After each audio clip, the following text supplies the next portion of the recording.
Halo rekan-rekan semua, kembali bersama dengan saya Feby Timotius dari Bara Digital Ministry. Kita akan belajar bersama-sama sebuah pertanyaan yang ditanyakan banyak orang, bahkan juga mungkin teman-teman semua. Apakah ada keselamatan di luar Kristus? Dan hari ini kita akan belajar tentang subtemanya adalah pluralisme. Dan teman-teman bisa menyaksikan dari awal hingga akhirnya bersama dengan hambanya Evangelis Wilson Jeremia. Dan sebelum kita belajar, kita berdoa terlebih dahulu. Bapak Surgawi, kami mengucap syukur karena Engkau sendiri yang menuntun kami untuk kami ada di tempat ini, tempat kami masing-masing dalam pergumulan dan dalam kerinduan akan firman Tuhan. Berkatilah hamba-Mu, Pak Wilson, biarlah Engkau sendiri mengurapi beliau dengan segala kebenaran yang akan disampaikan yang berdasar dari firman Tuhan, dan juga kami semua yang bersama-sama menyaksikan dan belajar. Terima kasih, hanya di dalam nama Yesus kami berdoa. Amin. Saya persilakan Pak Wilson. Shalom Bapak Ibu Saudara yang terkasih dalam Tuhan. Kembali bersama dengan saya Penginjil Wilson Jeremia. Kita akan membahas satu tema kembali, ya, tema yang sangat penting dan saya kira belakangan ini juga banyak dipertanyakan kembali begitu ya. Padahal sebenarnya khususnya di dalam gereja atau kekristenan, satu pertanyaan ini merupakan pertanyaan yang sangat mendasar begitu, dan barangkali kita pun sulit ya bisa disebut Kristen kalau kita tidak menerima atau menjawab ya terhadap pertanyaan bahwa apakah ada keselamatan di luar Kristus begitu ya. Kalau kita mau menjawab pertanyaan ini dengan mengatakan maksudnya kalau kita menjawab tidak begitu, saya kira ini jawaban yang benar. Tetapi kalau kita mengatakan ada keselamatan di luar Kristus dan kita bilang ya, nah ini yang kita perlu review kembali begitu ya. Jadi di beberapa sesi ke depan ini saya akan membahas pertanyaan ini begitu ya. Apakah ada keselamatan di luar Kristus? Dan kita akan membahas 3 pandangan yang umum ya. 3 pandangan umum atau 3 tipologi ini ya, kategori ini sebenarnya banyak dikatakan ini tidak memadai begitu ya, sehingga sudah banyak ditinggalkan. Tetapi saya rasa ini masih cukup relevan dan praktis begitu ya untuk bisa digunakan, dan memang 3 terminologi ini sering dipakai untuk membicarakan mengenai keselamatan begitu ya. Jadi 3 tipologi tersebut sesuai urutan yang akan saya bawakan adalah pluralisme, inklusivisme, dan eksklusivisme begitu ya. Dan kita hari ini akan membahas tentang pluralisme lebih mendalam, tapi izinkan saya terlebih dahulu mendefinisikan ketiga hal ini supaya kita bisa nanti mendapatkan orientasi begitu ya. Jadi yang pertama mengenai eksklusivisme terlebih dahulu. Jadi ini adalah pandangan bahwa tidak ada jalan keselamatan di luar Kristus begitu ya. Kalau kita mengatakan bahwa ada jalan keselamatan di luar Kristus, nah ini bukan berada di dalam posisi eksklusivisme, dan biasanya posisi eksklusivisme ini akan mengatakan bahwa keselamatan di dalam Kristus ini bukan hanya penting ya, tetapi kita pun perlu beriman dan kemudian ada pertobatan yang nyata sehingga orang bisa melihat bahwa kita ini sungguh-sungguh sudah di dalam Kristus begitu. Nah, lalu bedanya eksklusivisme dengan inklusivisme ya. Inklusivisme itu percaya tentu saja keselamatan itu juga melalui Yesus Kristus, tetapi yang inklusif ini kebanyakan tidak mengharuskan seseorang itu untuk menerima bahwa dia itu harus kelihatan ya beriman kepada Kristus, ada perubahan hidup ya. Jadi katakanlah seseorang ini berada di dalam agama lain non Kristen begitu ya. Itu bisa saja kalau dia itu menunjukkan tanda-tanda bahwa dia itu sebenarnya sedang dipersiapkan untuk bisa diselamatkan begitu. Walaupun jadi begini kira-kira ya perbedaannya. Dengan kata lain, inklusivisme itu percaya keselamatan itu ya secara ontologis itu dikerjakan oleh Tuhan Yesus. Walaupun secara epistemologis seseorang itu belum tentu harus mengetahui dan mengakuinya ya. Nah, izinkan saya menjelaskan sedikit dulu ya. Maksudnya ontologis itu begini ya. Secara realnya, realitanya, ujung-ujungnya tentu saja seseorang itu walaupun dia tidak pernah tahu ya, misalnya dia tidak pernah bertobat menjadi Kristen ke gereja, orang ini bisa diselamatkan ya, walaupun misalnya katakanlah dia meninggal tidak pernah mendengar Injil, tidak pernah ke gereja, bahkan orang juga tidak pernah mengenal dia sebagai seorang Kristen. Kalaupun ujung-ujungnya Tuhan itu memberikan, menawarkan keselamatan kepada dia, dia ini akan selamat tetapi melalui Kristus ya. Nah, jadi ini kalau kita melihat kemudian perbedaannya lebih lebih tajamnya sedikit ya dengan yang pluralisme itu begini ya. Kalau pluralisme itu merasa bahwa keselamatan itu tidak hanya ada di dalam Kristus ya, tidak hanya melalui Yesus Kristus, sehingga orang yang pluralis itu cenderung mengatakan tidak perlu ya seorang yang ada di agama lain itu pindah agama. Nah, ini dalam hal ini memang mirip seperti yang inklusif, tetapi yang inklusif itu masih percaya kalau seseorang ujung-ujungnya itu selamat, itu tidak lain tidak bukan hanya karena itu adalah anugerah yang diberikan oleh Tuhan Yesus Kristus. Nah, tetapi yang pluralis ini lebih ekstrim lagi ya, mengatakan bahwa tidak begitu ya. Yesus itu hanyalah misalnya ya, mereka meyakini Yesus itu hanyalah salah satu dari pendiri agama yang ada di dunia ini ya, sehingga Yesus Kristus juga jarang dilihat sebagai Tuhan misalnya yang berinkarnasi ya, dan kemudian melalui agama Kristen dan gerejanya itu kemudian menyelamatkan ya orang-orang non-Kristen begitu. Jadi pluralisme ini memiliki pandangan bahwa semua agama itu sama-sama benar dan sama-sama menyelamatkan. Oke. Nah, jadi izinkan saya membahas nanti tentu saja di dalam sesi-sesi ke depan kita akan bisa melihat perbedaannya secara lebih tajam, secara lebih jelas. Tetapi hari ini izinkan saya masuk ke yang pluralisme terlebih dahulu, dan apakah kita bisa mempercayainya ya? Apakah ini satu pandangan yang kita bisa anut, dan apakah memang pluralisme ini seperti yang diklaim oleh yang mempercayainya atau yang menganutnya begitu ya? Ini adalah pandangan yang lebih netral begitu ya, tidak terlalu ekstrim begitu ya, tidak merasa mereka mengatakan misalnya bahwa kekristenan itu selama ini mengklaim hanya ada satu-satunya juru selamat, itu terlalu sombong ya, bahkan itu terlalu satu orang ini menggunakan bahasa ya, kekristenan yang mengaku seperti itu terlalu imperialistis ya, maksudnya kekristenan itu seolah-olah ingin berkuasa ya, padahal sesungguhnya tidak bisa demikian. Ya, nah ini kita sebenarnya bisa melihat beberapa pandangan ini di buku ini begitu ya, 4 pandangan tentang keselamatan di dunia yang pluralistik ini begitu ya. Ini dan saya akan membahas pandangan dari seorang pluralis yang sangat terkenal sebenarnya di dunia ini, walaupun memang pembahasan mengenai orang ini ya, yaitu bernama John Hick.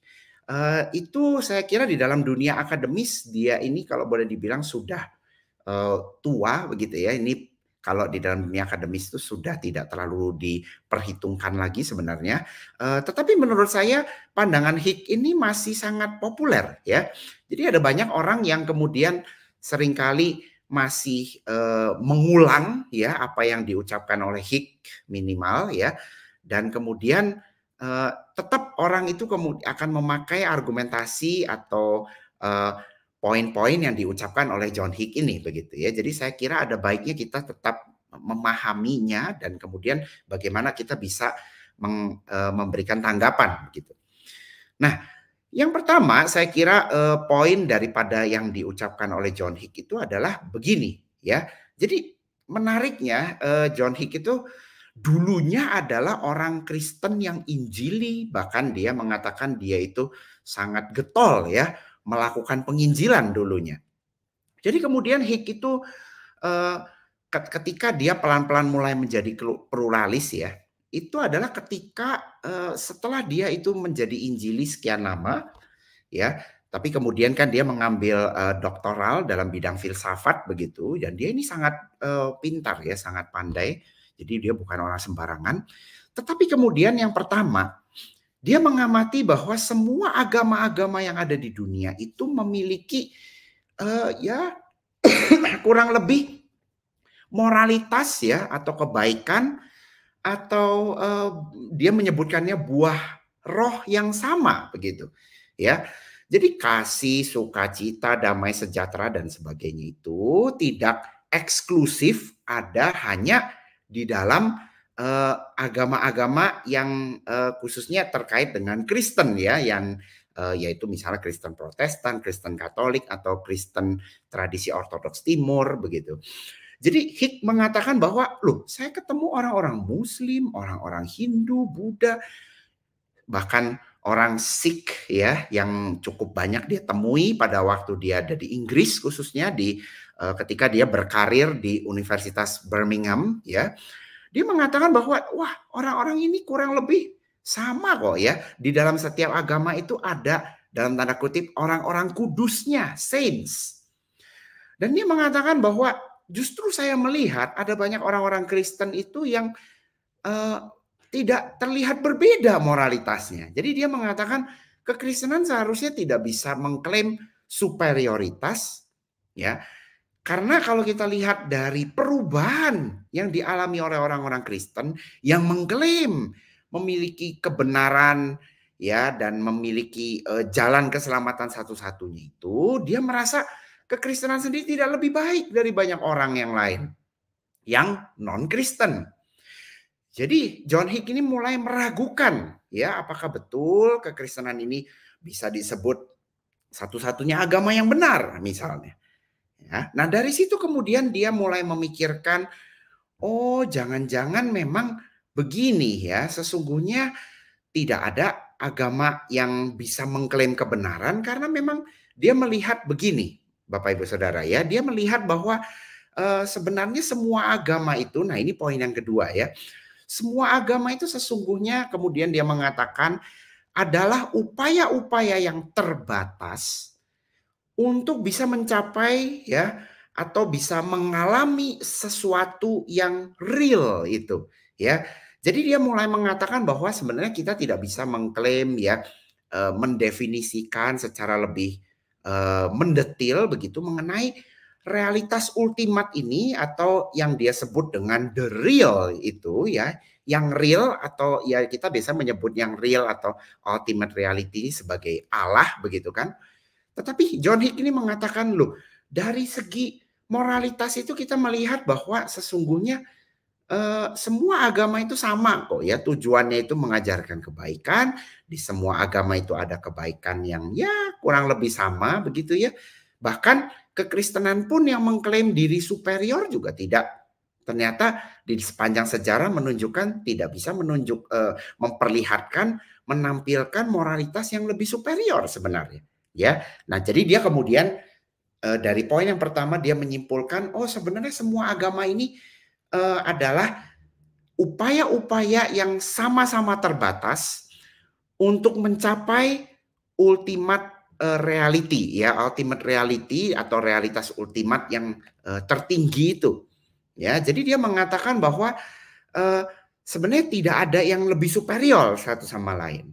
Nah, lalu kemudian dia mengatakan bahwa dia bertanya begitu ya, mencoba menjelaskan kenapa kemudian agama-agama ini lain-lain, ya kan? Jadi kan agama Kristen ya tentu saja berbeda dengan Hindu, Buddha, ya, Islam dan Yahudi. Nah, kenapa bisa berbeda seperti itu? Karena menurut Hick, nah yang ketiga dia kemudian memikirkan seperti ini. Agama dan kemudian ajaran-ajarannya yaitu teologi atau doktrinnya, ya, yang mencoba kemudian kan mereka ini kan sudah mengalami yang real itu tadi, the real ya, atau sang ultimat itu ya. Tapi kenapa kok lain-lain? Nah, karena ini penjelasannya dia ya. Dia mengatakan karena kita ini kan di budaya yang lain-lain.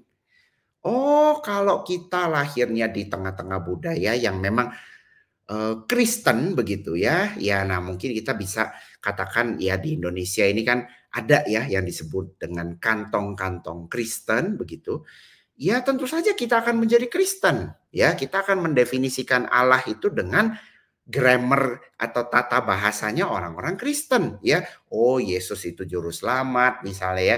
Allah itu Tritunggal dan yang lain-lain ya. Nah, ini kan bahasa-bahasa yang digunakan untuk mendefinisikan. Nah, tetapi menurut Hick, semua hal ini, ajaran-ajaran ini hanyalah uh, ciptaan manusia lebih tepatnya. Nah, dia mengatakan bahwa sebenarnya tidak ada pernyataan bahwa atau fakta bahwa Allah itu kemudian menggunakan hanya satu agama ya berbicara melaluinya dan kemudian mengatakan bahwa agama ini adalah yang paling benar begitu ya. Nah, biasanya kan memang orang-orang Kristen yang mengklaim seperti itu ya, yang Hick juga dulu anut ya sebagai kepercayaannya. Tetapi sekali lagi dia melihat bahwa lah agama Kristen yo sama-sama jeleknya kok, sama-sama buruk ya, tidak lebih baik dari agama lain. Lah, bagaimana kekristenan ini, agama Kristen ini bisa mengklaim bahwa dia lebih benar dari agama lain? Itu yang dia kemudian, jadi tadi pengalaman yang pertama ya, masuk ke poin kedua dan ketiga, dia kemudian di poin ketiga ini sekali lagi dia mengatakan oh itu tergantung ya, tergantung bagaimana kemudian kita itu hidup ya, dan itu ditentukan oleh budaya kita. Jadi bagaimana kita kemudian memahami the real itu tadi atau yang sang ultimat itu tadi ya, itu ditentukan oleh daerah di mana kita lahir ya, pengaruh-pengaruh yang membuat kita kemudian memikirkan yang real itu sebagai ya misalnya monoteisme atau panteisme atau bahkan sifatnya lebih tidak memikirkan hal-hal seperti itu ya, pokoknya bagaimana kehidupan kita itu bisa hidup dengan moralitas yang benar dan sebagainya ya. Dan kemudian Bapak Ibu Saudara yang apakah kemudian Hick kemudian mengatakan bahwa oh semua agama ini kemudian nah ini kan kita lihat ya yang ketiga tadi, semua agama ini melihat eh, yang real itu dengan kacamata yang berbeda ya. Jadi definisi Tuhan ya.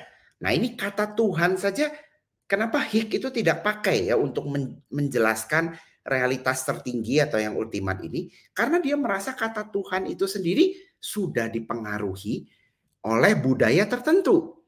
Bahkan dia juga kemudian mengatakan perubahan yang bisa yang menunjukkan bahwa adanya kesamaan ya dari semua agama-agama ini itu tidak memakai bahasa keselamatan misalnya ya, penebusan dan sebagainya itu tidak sama begitu kan.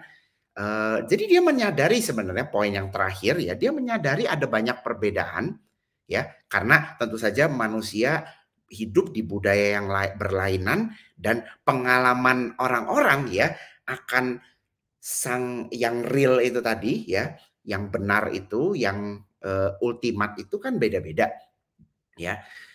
Tetapi dia menyadari begini ya, nggak mungkin dong kita mengatakan bahwa perbedaan itu ya yang nyata itu kemudian itu dianggap sebagai klaim-klaim kebenaran, karena begini Bapak Ibu Saudara, misalnya ya kita melihat kenapa kemudian ada orang yang menjadi kenapa tidak semuanya misalnya ya, kan ini biasanya begini ya, kalau ada orang yang bertanya kepada kita atau mengatakan misalnya, oh saya sih percaya semua agama sama saja ya, ujung-ujungnya eh, ini hanya rute-rute yang berbeda menuju gunung yang sama misalnya ya, atau menuju kota yang sama, ada banyak jalan menuju Roma misalnya ya. Nah, tetapi sebenarnya kita selama ini memahaminya kan tidak sesederhana itu ya, karena kita melihat loh, masing-masing agama ini bukan saja mengajarkan hal-hal yang berbeda, tetapi mengajarkan hal-hal yang bertentangan. Oke, saya ulangi sekali lagi ya. Kebanyakan agama-agama ini memahami perbedaan ya, keberagaman klaim-klaim kebenaran dari agama masing-masing itu bukan hanya sebagai pernyataan yang berbeda tetapi bertentangan. Contoh ya, apakah semua agama mengatakan ada Allah yang menciptakan alam semesta dan semua isinya ini? Jawabannya adalah tidak. Loh, jadi kan kesimpulannya adalah begini, Allah itu ada dan Allah pencipta itu mencipta, atau memang Allah itu tidak ada dan tidak ada pencipta. Nah ini kan kedua klaim ini kan tidak bisa sama-sama diterima begitu saja kan ya, tanpa kemudian kita itu melakukan yang disebut dengan kontradiksi begitu kan, karena hukum logika yang kita secara umum terima begitu ya, hukum logika non kontradiksi mengatakan bahwa tidak mungkin Allah itu ada dan tidak ada pada saat yang bersamaan. Nah ini hanya salah satu contoh saja misalnya ya, berkenaan dengan Allah itu ada atau tidak ada, mencipta atau tidak mencipta. Lalu bagaimana dengan klaim-klaim yang lain, bukan? Bahwa Allah itu misalnya ada di dalam segala sesuatu. Ya, maksudnya adalah ya ciptaan yang ada di sekitar kita, ya pohon, ya laptop, ya manusia ini tidak lain tidak bukan adalah Allah. Ya ini yang sering disebut dengan panteisme. Segala sesuatu adalah Allah.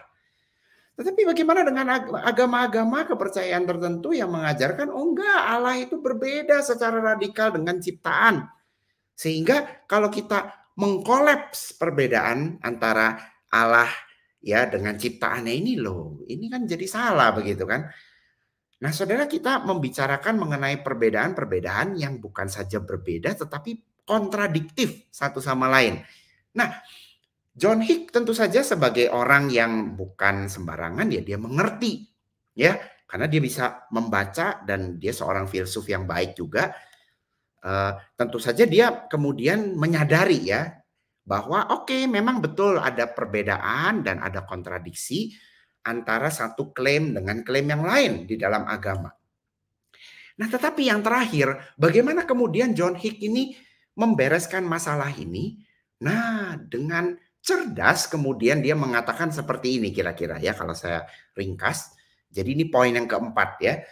John Hick ini mengatakan bahwa memang ada perbedaan ya, dan kalau kita terima perbedaan dan kontradiksi yang beragam di dalam agama ini secara literal atau harfiah, ya memang itu akan bertentangan. Tetapi, nah ada satu cara yang dia tawarkan bahwa oh ya kita harus memahami klaim-klaim kebenaran ini bukan secara literal atau harfiah, tetapi secara non literal atau secara metafora. Oke, metaphorical. Nah, jadi kira-kira begini ya, kalau di dalam konteks Indonesia barangkali kita tahu ya, ada satu dongeng mengenai Malin Kundang yang kita juga tidak tahu ini beneran pernah terjadi atau enggak, kemungkinan tidak ya. Ya, Malin Kundang itu mengajarkan apa Bapak Ibu Saudara? Ya, kita tahu bahwa cerita ini mengajak kita untuk menghormati orang tua dan jangan sampai kita itu lupa asal usul, begitu kan? Ya, jadi ceritanya Malin Kundang ini kan dulunya datang dari keluarga yang miskin ya, tidak punya kekayaan yang banyak dan kemudian dia itu sampai harus begini begitu. Tapi satu kali dia sudah menjadi kaya, dia itu lupa mamanya sendiri begitu sampai mamanya itu kemudian mengutuk ya Malin Kundang itu sehingga dia kalau nggak salah dia itu menjadi batu atau apa begitu ya, saya juga lupa tiba-tiba detailnya. Tapi intinya Malin Kundang itu kan bukan cerita yang real ya. Nah tetapi itu bisa kemudian mendorong seseorang ya, walaupun cerita ini adalah sebuah cerita fiksi ya, atau boleh dikatakan cerita ini adalah metafora belaka begitu ya, ini bukan sesuatu yang mengacu kepada kebenaran. Tetapi ini bisa menolong semua orang yang membaca dan mendengarkan kisah tersebut untuk bisa berubah. Ya, untuk bisa menjadi lebih baik, dan dalam kasus Malin Kundang itu orang itu bisa kemudian lebih berbakti kepada orang tuanya, tidak melupakan asal usulnya. Ya, nah jadi seperti itu kira-kira ya apa yang diajarkan oleh John Hick. Jadi dia mengatakan bahwa tidak ada agama yang superior ya, karena dia melihat semuanya moralitasnya ya, kebaikannya, standarnya mirip-mirip aja kok ya. Semua agama itu yang pertama ya sama-sama ada orang-orang kudusnya, tidak ada yang lebih baik satu sama lain ya, sehingga dia menyimpulkan yang kedua, ya, semua agama-agama itu hanya usaha-usaha yang terbatas untuk mencapai, ya, yang real atau ultimat itu, ya, dan yang real dan ultimat itu sebenarnya tidak bisa digambarkan hanya oleh satu dua pandangan saja, ya. Dan yang ketiga, ya, kenapa pandangan-pandangan atau agama-agama yang ada di dunia ini berbeda-beda? Karena mereka semua, ya, datang dari culture, ya, budaya dan latar belakang yang berbeda-beda, sehingga mereka mendefinisikan yang benar atau yang real, ya, yang ultimat itu secara berbeda-beda. Dan yang terakhir, walaupun ada pernyataan atau klaim-klaim yang bukan saja berbeda tetapi bertentangan di dalam agama-agama yang ada di dunia ini, kita tidak boleh memahaminya secara literal atau secara harfiah, tetapi kita harus memahaminya secara metafora, ya. Jadi John Hick juga mengatakan, ya, bahwa klaim-klaim bahwa misalnya, ya, di dalam agama Kristen Yesus itu adalah Allah, ya, dan Yesus itu satu-satunya juru selamat, itu hanya klaim-klaim yang diucapkan oleh para pengikutnya, ya. Bahkan dia satu titik itu mengatakan itu hanya dibuat oleh para pengikut Kristus, ya, itu hanya sebagai bahasa-bahasa yang kemudian tidak perlu, ya, diklaim secara literal. Oke. Nah, kira-kira itu adalah 4 poin yang kemudian John Hick sampaikan begitu. Nah, bagaimana kita sekarang sebagai orang Kristen bisa memahaminya, ya? Apakah John Hick ini benar begitu? Saya kira pertama-tama kita mesti melihatnya seperti ini, ya. Kita mesti melihat pendekatan John Hick terlebih dahulu secara umum, ya. Nah, John Hick sendiri mengklaim bahwa dia adalah seorang Kristen yang liberal, atau sebenarnya dengan bahasa yang belakangan ini kita pahami, dia juga adalah seorang yang kalau menurut ukuran sekarang dia adalah orang yang progresif begitu, ya. Jadi di antaranya, ya, tentu saja yang progresif ini atau liberal ini macam-macam kan, ya. Tetapi minimal dia itu pertama, ya, dia itu merasa pengalaman setiap orang, ya. Jadi mengenal yang ultimat itu hanyalah persoalan, ya, utamanya itu adalah bagaimana seseorang itu mengalami yang real itu tadi, ya, atau yang kita sebut yang ilahi itu, ya. Jadi John Hick ini sangat memulai, ya, jadi segala sesuatu itu kita mulai dari pengalaman masing-masing, ya, dan tentu saja pengalaman masing-masing itu unik, ya, karena kita datang dari latar belakang, ya, dan budaya yang berbeda-beda, ya, walaupun ada yang mirip-mirip, tetapi pada dasarnya itu kita berbeda karena kita manusia yang berbeda. Nah, dari sini sebenarnya kita bisa melihat pendekatan Hick ini kemudian tidak terlalu kuat, Bapak Ibu Saudara, ya, karena begini, kalau kita hanya mendasarkan klaim-klaim teologis, ya, atau yang berkaitan dengan agama itu hanya melalui pengalaman hidup seseorang, dan kita kalau mengatakan bahwa oh ya, kalau seseorang pengalaman hidupnya A, ya, dan kita menemukan ada orang yang pengalaman hidupnya B atau yang C, oh itu sama-sama benarnya. Oke, nah apakah bisa demikian, ya? Menurut saya kita tidak boleh terlalu cepat seperti itu loh, ya. Bagaimana misalnya ketika ada orang mengklaim, oh ya, saya dikasih tahu Tuhan, ya, untuk misalnya memperistri kamu. Wah, ya, ini ada klaim-klaim yang kadang-kadang kan seperti itu, ya, bahwa misalnya seseorang ini mengklaim, oh ya, saya dengar suara Tuhan untuk melakukan sesuatu, dan ternyata kita melihat klaim untuk melakukan sesuatu itu sesuatu yang tidak senonoh, yang tidak benar secara moralitas dipertanyakan begitu. Apakah kita dengan sederhana akan mengatakan, oh yang itu dari Tuhan kita mesti dengerin? Nah, inilah yang kemudian kita mesti pertanyakan, ya, apakah pendekatan hanya melalui pengalaman dan kita mengatakan, oh pengalaman seseorang itu layak kita pertimbangkan, ini sesuatu yang tepat begitu. Nah, kemudian yang berikutnya, yang kedua, ketika John Hick ini kemudian menganalisis, ya, memang dia melihat bahwa oh ya, tidak ada satu agama manapun yang bisa mengklaim superioritas moral, ya, termasuk kekristenan yang kemudian mengatakan bahwa oh, kekristenan itu tidak lebih baik dari agama-agama yang lain, ya. Dan kemudian dari situ dia menyimpulkan, oh tidak ada yang superior. Nah, apakah ini tidak terlalu cepat ya Bapak Ibu Saudara? Ya, bukankah memang kekristenan mengajarkan bahwa sesungguhnya kita itu buruk, ya, kita itu terlahir dalam dosa, ya, sehingga dosa itu yang bahkan setelah kita diselamatkan oleh Tuhan Yesus, dilahir barukan dan mengalami pengudusan ini saja, kita itu tidak bisa mengklaim kita itu jauh lebih baik dari agama-agama lain, begitu ya. Apakah kemudian John Hick ini terlalu menyederhanakan ya ajaran kekristenan itu? Nah, satu titik di dalam pembahasan yang dia sampaikan, tentu saja dia menyadari ya, orang Kristen biasanya mengklaim, oh ya, kita tidak lebih baik dari agama lain karena memang kita sendiri masih berproses. Dan John Hick seolah-olah tidak terima ya kalau ada orang yang membuat alasan seperti itu. Itu seolah-olah mengatakan seperti itu adalah sebuah jawaban pelarian begitu. Seolah-olah John Hick ini mengatakan, loh kamu nggak bisa begitu. Kalau kamu mengklaim kamu lebih benar dari yang lain, seharusnya hidupmu juga lebih benar dari yang lain. Ya, tetapi menurut saya cara pikir seperti ini terlalu sederhana. Ya, apakah kemudian John Hick tidak menganggap begitu ya? Ini kan maksudnya begini ya, ajaran di dalam kekristenan bahwa Yesus satu-satunya juru selamat itu tidak terlepas dari ajaran-ajaran yang lain. Karena itu diklaim di dalam Alkitab yang kita percaya sebagai wahyu Allah. Dan kita mengatakan bahwa oh ya kita harus terima ajaran-ajaran yang lain juga. Tidak bisa hanya menerima satu kemudian kita menolak yang lain.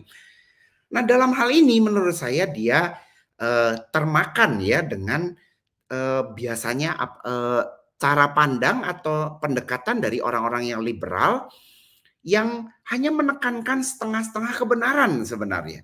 Ya, tidak bisa melihat Alkitab itu secara menyeluruh, secara utuh. Nah, dan di sini menurut saya dia juga tidak kemudian tidak benar begitu ya, hanya dengan melihat moralitas ya. Semua agama punya orang-orang kudusnya dan kemudian menyimpulkan oh, semua agama sama saja ya. Dan disinilah sebenarnya menurut saya banyak penganut agama-agama lain ini yang kalau kita lihat ya, menurut saya mereka juga harusnya tidak terima dengan pernyataan Hick bahwa oh artinya semua agama sama saja. Loh, enggak begitu dong. Karena melakukan misalnya ya kita punya pandangan bahwa oh menjadi baik di agama tertentu dengan agama lain itu kan berbeda caranya, metodenya. Ya, apakah kemudian John Hick itu mengatakan oh melakukan yoga itu tidak penting, yang penting hasilnya ya. Sama seperti ketika kita orang-orang Kristen mengatakan oh kita harus berdoa, puasa, baca Alkitab itu tidak penting. Yang penting hasilnya, ujung-ujungnya sama baiknya. Ya, saya kira John Hick ini tidak terlalu menyederhanakan juga sebenarnya ya. Dia tidak apakah kemudian dia ini dianggap lebih baik ya pandangan pluralistiknya dibanding agama lain ya yang selama ini memahami ya bahwa ajaran agamanya inilah yang sesungguhnya yang bisa membawa seseorang lebih dekat kepada yang real atau yang ilahi itu. Nah, di sini John Hick kemudian yang ketiga juga jadinya ya, ketika dia mengatakan bahwa segala sesuatu itu ya itu bisa diukur ya. Jadi ketika dia mengklaim bahwa oh ya yang real itulah ya bisa dilihat bahwa ada yang real itu dari perubahan yang terjadi di agama-agama yang ada. Kemudian kita menyimpulkan oh ya yang real itu tidak bisa didefinisikan selain ya kita melihat ada tanda-tanda di mana agama-agama ini menghasilkan orang-orang kudus ya. Itu terlalu sederhana ya. Dan kita mesti mempertanyakan pemikiran John Hick juga yang kemudian mengatakan bahwa loh kamu mengklaim bahwa yang real itu tidak bisa didefinisikan. Dari mana kamu tahu akan hal itu? Dari mana kamu tahu bahwa yang real itu tidak bisa kita definisikan? Nah, ini juga satu pertanyaan yang baik. Dan apakah hanya ya kita bisa kemudian mengandalkan penjelasan bahwa oh ya semua agama menghasilkan orang-orang kudus. Nah, tetapi sekali lagi berkaitan dengan yang tadi saya jelaskan, agama-agama ini tidak serta-merta mengatakan oh nggak apa-apa yang penting kamu jadi baik.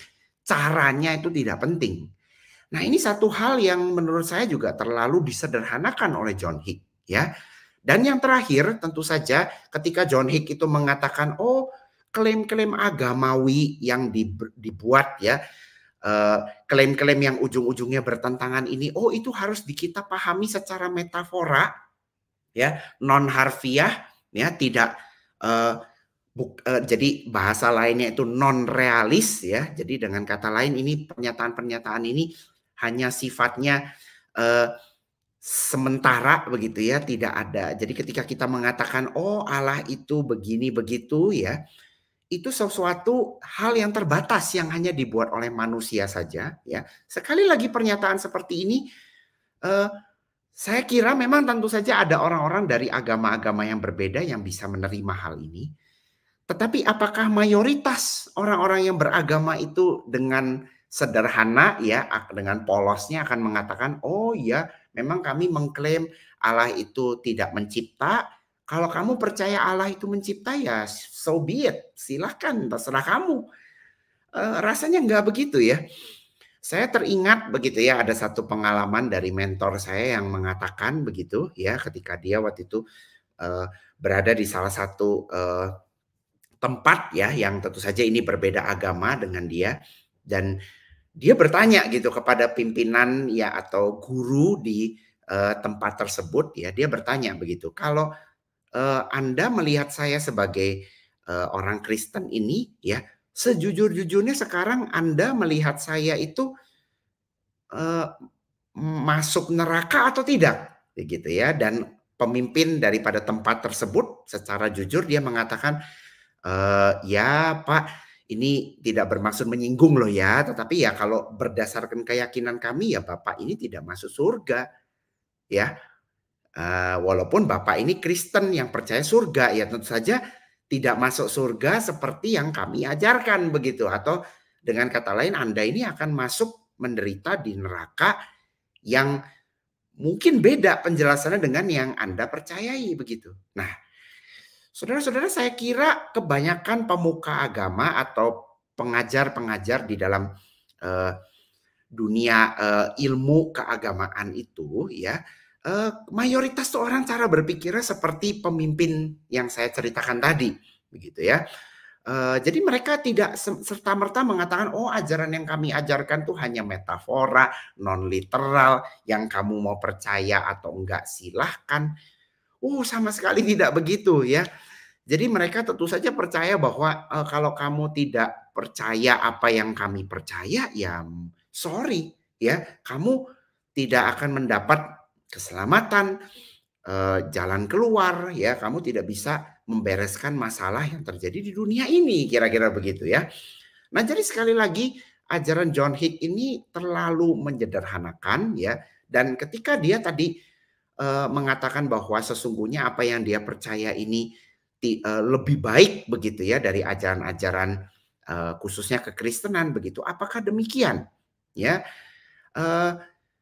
ternyata tidak juga begitu ya. Ada banyak kelemahan dari pandangan-pandangannya yang kita juga tidak bisa menerima ya, dan terlalu menyederhanakan, dan seolah-olah begini ya, ada orang yang mengkritik John Hick kemudian mengatakan, loh, apakah berarti semua orang selama ini salah atau keliru sampai kami itu harus memeluk, menganut pemikiran atau paradigma pluralistik yang Anda tawarkan? Wah, ini juga satu pertanyaan yang sah saya kira ya.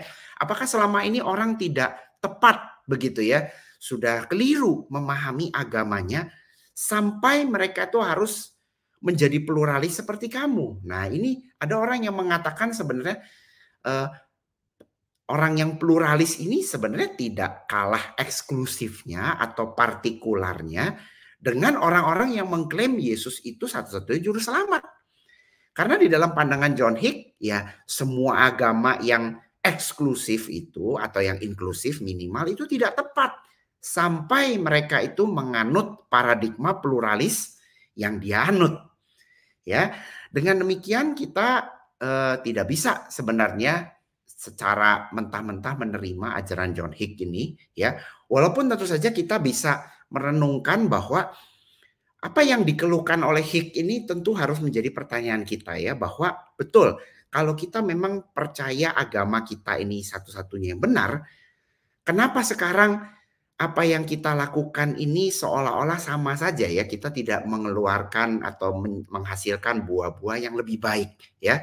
Tentu saja ini satu pertanyaan yang bisa kita renungkan, dan kita sebagai orang Kristen khususnya harus sungguh-sungguh berdoa dan menggumulkan akan hal ini, ya. Demikian yang bisa saya sampaikan, semoga ini bisa menolong kita semua. Wilson, untuk penjelasannya, ya, kita juga belajar dari seorang yang luar biasa sebenarnya gitu, ya, dalam pemikiran-pemikiran yang ternyata, nah ini yang mau jadi pertanyaan Pak, ketika tadi juga Pak Wilson sudah sampaikan tentang bagaimana kebenaran kita yang selama ini kita pegang itu bukanlah sesuatu yang patut dicurigai dan diragukan begitu, ya, karena kebenaran yang absolut dan mutlak dari Alkitab. Nah, tapi sebelum itu Pak, ini mungkin buat teman-teman semua yang masih muda atau bukan dari latar belakang teologi gitu Pak, ketika bicara tentang pluralisme ini kan sesuatu yang di Indonesia itu juga sudah familiar begitu Pak. Nah, ya, kadang-kadang mungkin apakah ada perbedaan antara plural itu sendiri dengan yang disebut dengan isma atau pluralisme atau pluralistik itu, sehingga kadang-kadang kita sebagai misalnya orang muda gitu, ya, oh kan memang kita beragam, kita itu berbeda gitu, kita itu plural gitu, ya. Kenapa kalau berbeda, kenapa harus di dalam konteks ini, bukankah itu sesuatu yang baik gitu, bukan sesuatu yang harus disatukan. Nah, ini apakah ada perbedaan istilah itu atau memang kepada maknanya juga berbeda, Pak? Betul, ini satu pertanyaan yang baik saya kira. Jadi memang yang saya jelaskan tadi itu pluralismenya itu lebih tepatnya pluralisme yang teologis atau filosofis begitu, ya. Jadi ini yang sebenarnya yang tadi Bapak jelaskan bahwa tentu saja kita di Indonesia dan saya kira di tempat-tempat lain kita lihat ada banyak kemajemukan, ya, atau pluralitas daripada manusia ini yang berbudayanya lain sama kita, ya. Bentuk-bentuk bagaimana mereka mengekspresikan dirinya itu tidak sama begitu, ya, dan ini sering kali disebut dengan pluralisme sosial atau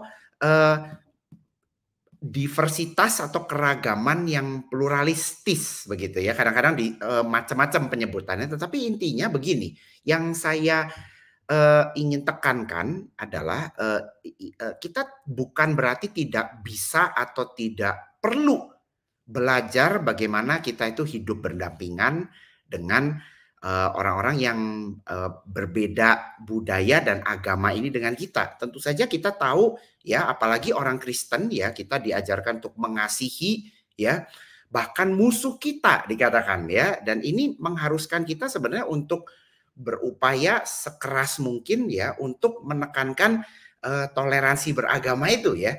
Jadi bahkan toleransi beragama dan secara hukum ini, ya, kalau katakanlah saya ini dijadikan orang Kristen begitu, ya. Maksudnya gini, saya jadi orang Kristen dan saya itu dijadikan yang mengatur hukum dari kenegaraan begitu.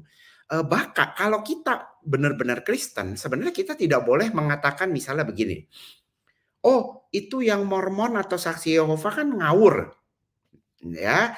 Apakah mereka kemudian kita katakan, oh hak asasinya kita batasi saja supaya mereka itu tidak berkembang. Nah, itu sebenarnya menurut saya tidak tepat juga seperti itu, karena tujuan saya tadi juga mengatakan tentang pluralisme itu bukan kemudian untuk mengatakan orang-orang yang berbeda dengan kita itu tidak boleh eksis di Indonesia, ya. Nah, tetapi yang sekali lagi yang saya ingin tekankan adalah bagaimana kemudian orang-orang yang melihat menafsirkan fenomena banyaknya agama di dunia ini, kemudian mereka mengatakan, oh semua agama itu sama aja kok, nggak ada bedanya karena begini dan begitu. Nah, ini yang menurut saya tidak tepat begitu dan tidak bisa dipertahankan secara filosofis dan teologis ya, dan itulah yang tadi saya jelaskan mengenai proposal atau pandangan daripada John Hick ini begitu ya. Tapi sekali lagi kita tentu sebagai orang Kristen harus mengupayakan ya dan menunjukkan teladan yang lebih baik bagaimana kita menjadi orang-orang yang meninggikan ya kemanusiaan dan toleransi beragama itu yang lebih baik lagi ya, khususnya di negeri Indonesia ini. Thank you. Thank you Pak. Jadi jelas ya buat teman-teman semua, ini yang seringkali jadi sesuatu yang rancu begitu Pak, ketika seakan-akan ya tadi ya, kekristenan itu sangat-sangat dalam konteks tertentu memisahkan diri sehingga sesuatu yang itu bukan idealnya kita. Nah, kalau bicara tentang John Hick kan ini seseorang yang dalam konteks kekristenan juga pengaruhnya sangat besar Pak. Nah, kalau dalam budaya sekarang itu atau di zaman kekinian ini seberapa besar sih Pak pengaruhnya, mungkin itu di mahasiswa teologi atau di gereja-gereja tersendiri gitu ya, terhadap kekristenan dalam praktek Pak, dalam praktek bagaimana kita melihat misalnya Alkitab, atau jangan-jangan memang ini saya merasa ketika Pak Wilson sampaikan ini jadi penangkap iya juga ya pemikiran-pemikiran ini tuh lebih mudah ya, seperti yang lalu kekristenan progresif itu lebih berteman lah dengan kepercayaan lainnya. Silakan Pak. Iya, jadi memang kalau kita memang ingin memetakan ya pengaruhnya sejauh apa, saya kira memang misalnya begini, apakah saya katakan bahwa misalnya pengaruh John Hick ini masih ada di gereja atau STT tertentu? Saya pikir kita sulit juga ya, dan takutnya justru saya terlalu mengada-ngada begitu. Tetapi begini, misalnya ya, karya tulisan John Hick dan ada satu orang lagi yang pluralis namanya Paul Nitter, itu sudah diterjemahkan di dalam bahasa Indonesia misalnya. Jadi minimal ada orang-orang yang merasa oh karya John Hick ini layak untuk didengar ya. Dan itu sudah lama Pak, sebenarnya tahun 80 sekian ya. Dan jadi tulisan aslinya itu 80 sekian, tahun 90-an diterjemahkan kalau saya tidak salah begitu. Dan rupanya memang ada banyak gereja dan sinode tertentu ya yang kemudian ini pengalaman saya sebenarnya juga menurut cerita orang-orang ya, jadi mau boleh percaya atau tidak begitu. Tetapi ada banyak yang sangat simpatik sekali gitu ya terhadap pandangan John Hick ini ya. Dan kalau saya misalnya tadi kan salah satu yang ditawarkan oleh John Hick adalah begini, kita lihat ya, semua agama itu ya baik kok, ngajarin kebaikan dan juga semua agama ini juga menghasilkan orang-orang yang baik juga. Dan ini kebanyakan orang yang mulai cara berpikirnya pluralis itu juga mirip-mirip seperti itu ya, bahwa mereka melihat ya titik berangkatnya itu karena mereka lihat pengalaman yang mereka temui gitu ya. Justru mereka itu banyak melihat orang yang mengklaim merasa paling benar ini justru kadang-kadang malah mengecewakan ya, sehingga mereka melihat udahlah kita nggak usah mencari-cari klaim apa ya istilahnya, mengatakan ada yang satu-satunya yang benar, toh semuanya sama saja begitu. Dan percaya atau tidak, ini orang-orang yang liberal ya dulunya begitu ya, sebelum yang sekarang progresif kan dulunya yang kita kenal dengan liberalisme begitu ya. Orang-orang seperti Adolf von Harnack ya, Friedrich Schleiermacher ya, dan ini orang-orang yang kemudian sama cara berpikir ya. Oh mereka melihat bagaimana pengalaman-pengalaman yang terjadi di sekitar mereka itu orang-orangnya yang berbeda agama pun baik-baik. Kenapa kita sekarang harus justru mereka mengatakan begini, justru kalau kita mengklaim kebenaran itu hanya ada satu, itu berpotensi kita itu malah membinasakan yang lain begitu loh. Nah ini yang jadi ini kan von Harnack dan juga Schleiermacher ini misalnya juga mereka kan hidup di Jerman ya. Nah ini mereka kemudian sangat mereka mengatakan antisemitisme ya atau anti orang-orang Yahudi ini bahkan kita bisa temukan di dalam tulisan orang-orang yang mengaku oh ya kebenaran itu hanya ada satu di agama Kristen begitu. Nah ini jadi memang yang sayangnya yang kemudian membuat mereka ini menjadi antipati ya.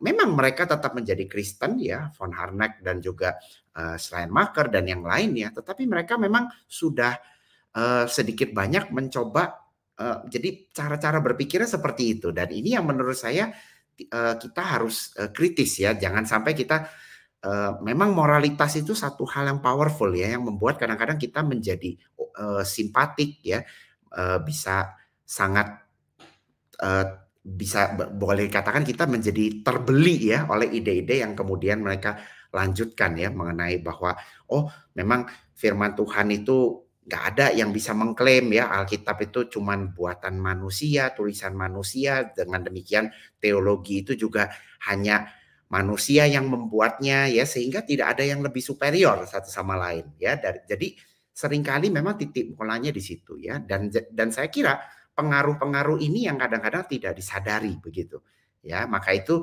kita perlu lebih aware dan menyadari ini bisa saja ada di sekitar kita, dan saya kira tadi yang seperti Bapak bilang ya ada benernya ya kadang-kadang begitu. Ya, baik, setuju Pak Wilson. Jadi betul ya. Saya juga ketika Pak Wilson sampaikan berpikir memang kita juga perlu menghidupi senantiasa kekristenan kita, sehingga secara moralitas juga kita menunjukkan seperti yang Tuhan perintahkan untuk membuahkan hasil sehingga Tuhan dimuliakan.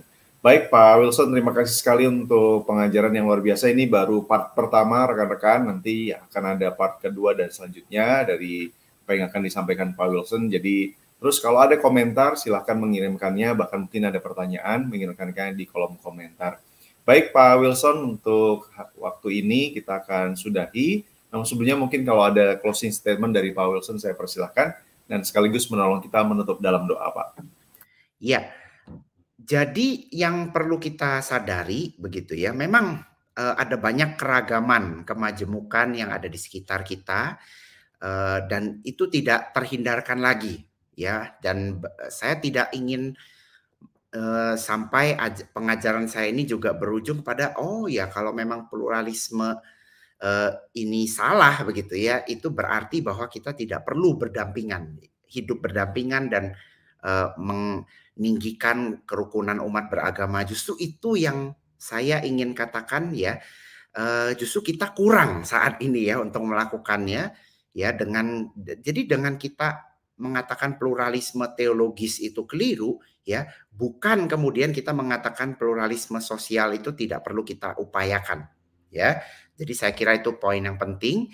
Dan sekali lagi kita melihat bagaimana pluralisme secara teologis ini ya, minimal versi yang John Hick sudah tawarkan untuk kita tidak bisa kita percayai begitu, karena memang pertama ya terlalu sederhana, dan banyak orang-orang yang menganut kepercayaan mereka secara serius juga tidak bisa menerimanya karena itu tidak sesuai dengan apa yang mereka percaya ya. Maka itu saya mendorong kita juga untuk lebih waspada ya dengan cara-cara pikir seperti ini, dan apakah itu membuat sebenarnya kekristenan itu menjadi bisa lebih diterima oleh khalayak ramai.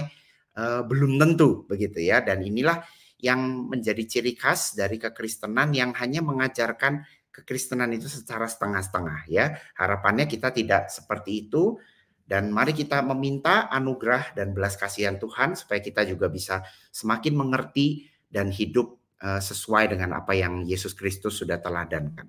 Mari kita berdoa.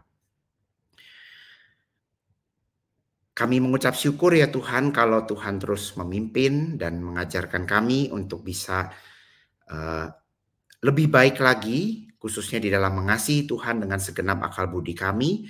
Tuhan yang tolong supaya apapun yang kami pelajari dan yang kami pahami, baik melalui sesi ini dan yang lainnya, kami terus berdoa supaya Tuhan terus memberikan kerendahan hati dan juga keberanian, bukan saja untuk menyatakan apa yang benar, tetapi juga untuk kami bisa mengakui bahwa kami masih perlu belajar dan kami butuh Tuhan untuk kami bisa memahami apa yang Alkitab sudah nyatakan kepada kami, dan sehari-harinya kami juga butuh Tuhan untuk kami bisa menghidupi firman-Mu ini dengan baik. Terima kasih Tuhan, kami serahkan kehidupan kami selanjutnya ke dalam tangan-Mu, pimpin dan arahkanlah hidup kami. Dalam nama Tuhan kami Yesus Kristus kami sudah berdoa. Amin. Amin. Sekali lagi terima kasih untuk Pak Wilson malam hari ini boleh menolong kita semua, dan terima kasih buat rekan-rekan yang sudah bersama-sama dengan kami. Jangan lupa untuk mendukung dengan cara subscribe dan follow media sosial dari Bara Digital Ministry. Saya Feby Timotius bersama dengan Pak Wilson dan kerabat yang lain di balik layar kami undur diri. Tuhan berkati. Amin.